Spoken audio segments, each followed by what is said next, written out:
বোমা এনেছে মাছ ভাত, মাথায় হাত, কানে দাঁত, চাঁদ সই করা তদ্ভবের কাজ। তদ্ভব শব্দ চেনা সহজ উপায়। এই ধরনের শব্দ মূলত আমরা দৈনন্দিন জীবনে স্বাভাবিকভাবে বেশি ব্যবহার করে থাকি। এই ধরনের শব্দ বলতে শুনতে সহজ।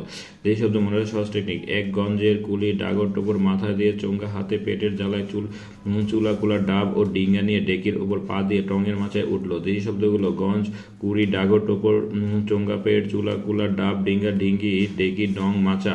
এই শব্দ চেনার সহজ উপায়। এই ধরনের শব্দ অজপরা গায়ে বেশি ব্যবহৃত হয়, বিশেষ করে বয়স্ক নারী পুরুষের মুখে বেশি শোনা যায়।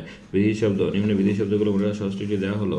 পর্তুগিজ শব্দ মনে রাখার টেকনিক: ইংরেজ গির্জার চাবি দিয়ে গুদামের আলমারি খুলে তাতে আনারস, পেঁপে, পেয়ারা, আলপেন ও আলকাতা রাখলেন। কেরানির মাধ্যমে সাবান দিয়ে কামরা ও বারান্দা পরিষ্কার করে জানালা খুলে নিলেন। তারপর ইস্পাতের পেরেক, ইস্ত্রি ও পিস্তল তোয়ালে দিয়ে পেঁচিয়ে বালতিতে রেখে বোমা বানালেন। এদিকে কেরানি পাউরুটি খেয়ে বোতাম খুলে টুপি মার্কা বেহাল নিয়ে নিলামে যেতে প্রস্তুত।